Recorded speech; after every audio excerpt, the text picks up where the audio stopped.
Halo, selamat pagi semuanya and welcome back to our channel Gauri Art Division Studio. Dan kali ini saya akan membahas satu project yang spesial banget. Kenapa saya bilang spesial? Karena ini dibuat oleh local person. Jadi orang lokal yang ada di daerah Canggu, seputaran Tabanan juga, di Tumbak Bayuh. Nah, kurang lebihnya kita lihat dulu bagaimana kondisi lokasinya melalui aerial drone. Let's go.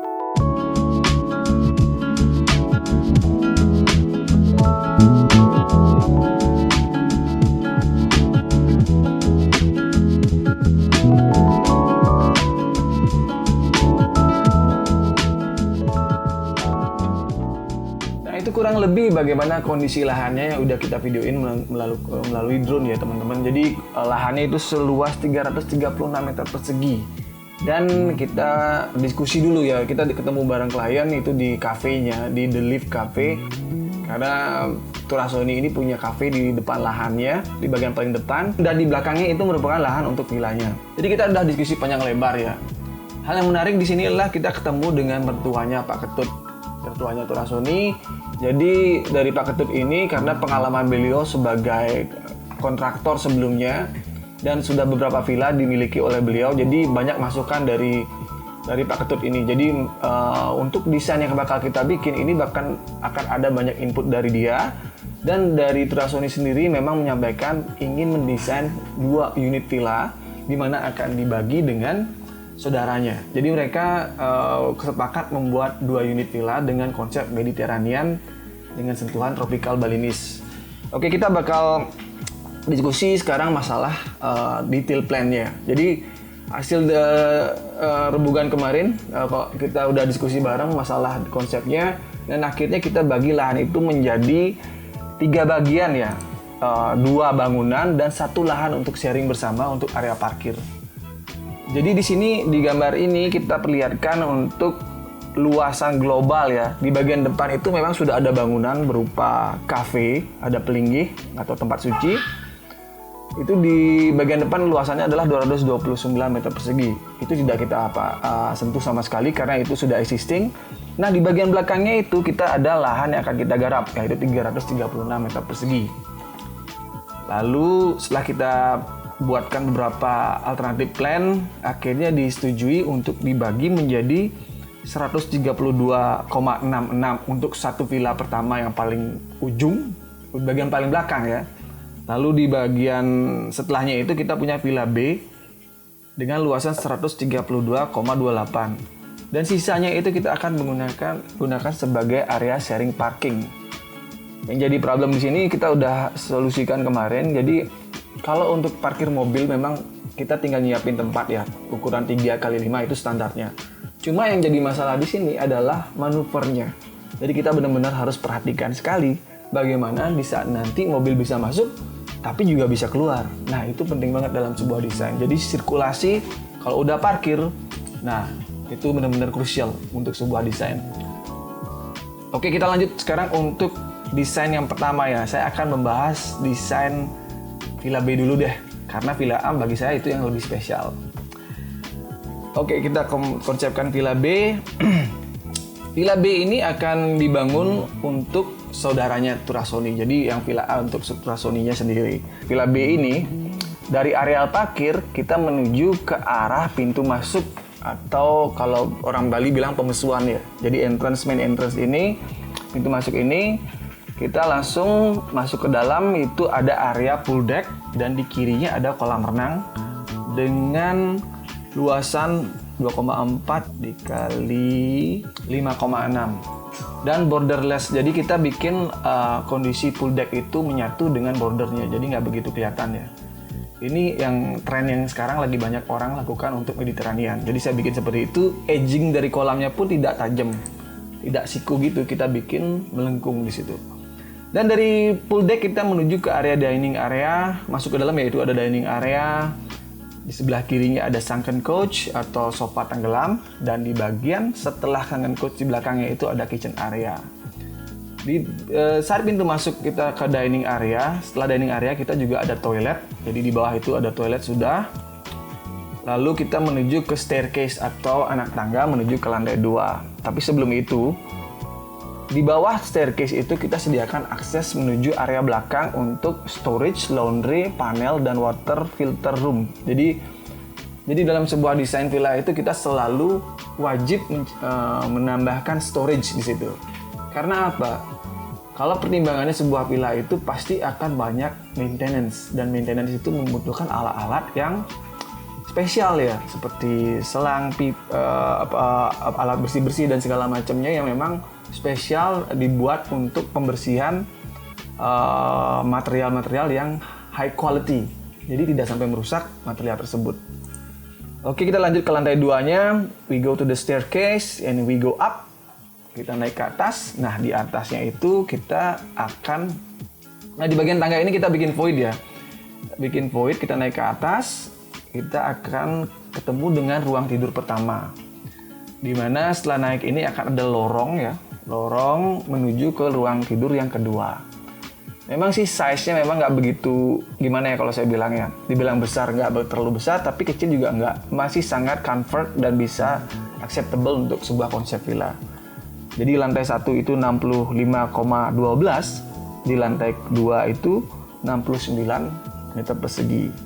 Jadi kurang lebih itu 134 kurang lebih dari 1,5 area. Jadi ini konsep untuk 2 bedroom. Rata-rata memang kalau kita bikin 2 bedroom, inilah luasan standarnya dari 1,3 area sampai 1,5 area. Oke, itu tadi villa B, dan ini bagian yang paling menarik untuk dibahas yaitu villa A ya. Bukan maunya mengenaktirikan desain ya, tapi kadang-kadang kita harus pilih. Dalam satu lahan itu ada lahan yang dapat view, ada lahan yang tidak dapat view. Cuma saya selalu memberi kelebihan-kelebihan masing-masing. Misalnya akses yang lebih dekat dengan parkir, privasi yang lebih terjaga. Jadi kalau villa B itu privasinya lebih aman ya, karena dia di tengah-tengah dari properti. Kalau di villa A itu di ujung belakang, dia dekat dengan akses belakang, itu mungkin privasi sedikit kurang. Cuma view-nya memang luar biasa banget ya teman-teman. Setelah lahan belakang ini kita bakal nemuin rice field view yang luar biasa, menarik banget buat untuk dikonsumsi secara visual jika nanti villa ini sudah jadi. Oke, kita langsung aja bahas tentang villa A ini. Jadi di bangunan villa A ini bedanya dengan villa B adalah kalau villa B bentuknya rectangle, kalau ini dia lebih ke L shape, di mana luasan lahannya tadi sudah saya sampaikan 132,66 untuk villa A. Luasan lantai satunya adalah 64,53 dan lantai 2-nya 76,77. Jadi nggak lebih dari 1,5 area. Itu 2 lantai, kurang lebih ya seperti itu kalau kita mau buat konsep villa 2 bedroom. Itu standarisasi yang setelah saya evaluasi dari beberapa desain yang lain. Nah, kita ngomongin desainnya langsung sekarang untuk masalah layout ya. Dari pintu masuk atau pemesuan, kita punya decking seperti biasa. Di kanannya itu ada jendela, dan akses masuk itu melalui istilahnya decking yang ada di antara kolam dengan bangunan. Jadi poolnya ini lebih atraktif bentuknya, dan tentu saja dengan sentuhan lengkungan di sudut-sudutnya, borderless juga seperti villa yang di B. Dan ini bakal jadi kolam yang menarik banget karena ada area shallow-nya atau area yang lebih pendek dan ada area dalamnya. Jadi dinamika kolam ini lebih menarik daripada kolam di villa B.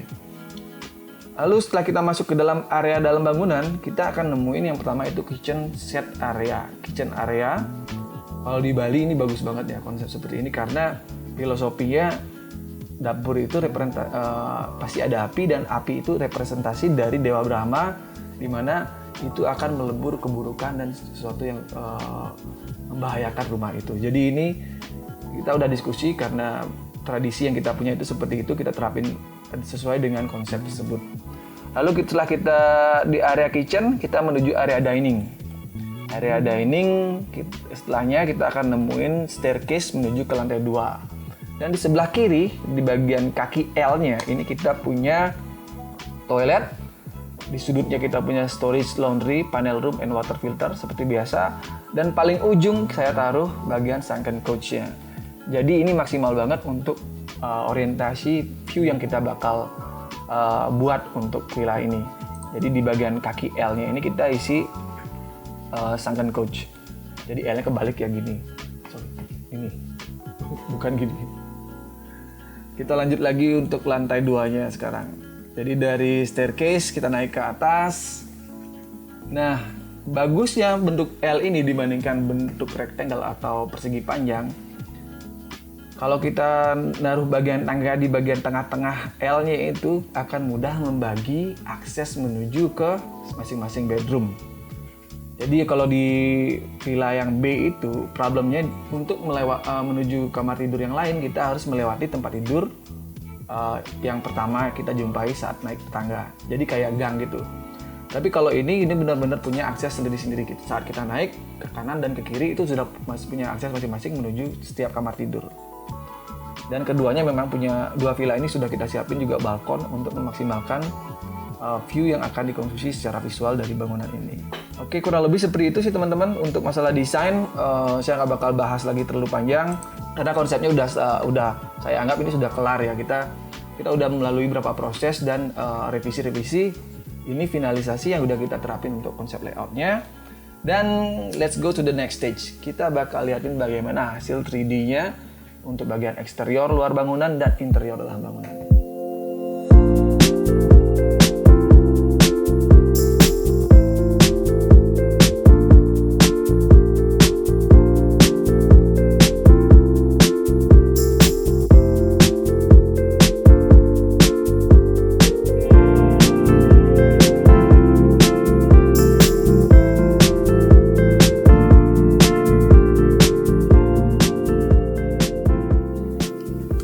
I think that's it untuk pembahasan desain. Kita udah paparkan dan semua udah diceritain A sampai Z. Dan oh ya, ada lagi satu nih. Setelah kita diskusi bareng kemarin di cafe dan di lokasi lahan, dari klien sendiri, Trasoni dengan mertuanya akhirnya memutuskan untuk membangun sendiri atau mendevelop project ini. Bagus sih sebenarnya karena menurut saya kalau kita punya waktu dan ingin belajar, ini proses yang pas banget. Dimana Pak Ketut itu punya pengalaman sebagai kontraktor dan punya pengalaman memiliki beberapa unit villa. Dan kalau Trasoni, kalau saya tahu beliau udah punya beberapa properti, tapi tidak pernah memborong langsung proyeknya. Jadi ini momen yang pas untuk study case, tapi dengan bimbingan orang yang sudah punya pengalaman. Jadi benar-benar tertata dengan baik dan terarah sesuai dengan apa yang direncanakan. Semoga, saya berharap seperti itu. Jadi desain yang kita desain dari tim Gauri dan itu bisa diwujudkan secara maksimal. Jadi untuk masalah proyek pembangunan kita nggak bakal terlalu banyak ngeliput karena this is gonna be done by them directly, bukan dengan partnership kita. Kita lihat nanti di video berikutnya bagaimana proses penyelesaian proyek dan hasil akhirnya. Oke everyone, thank you for watching. Stay tune in our channel, kita lihat bagaimana kelanjutan proyek tersebut. Thank you.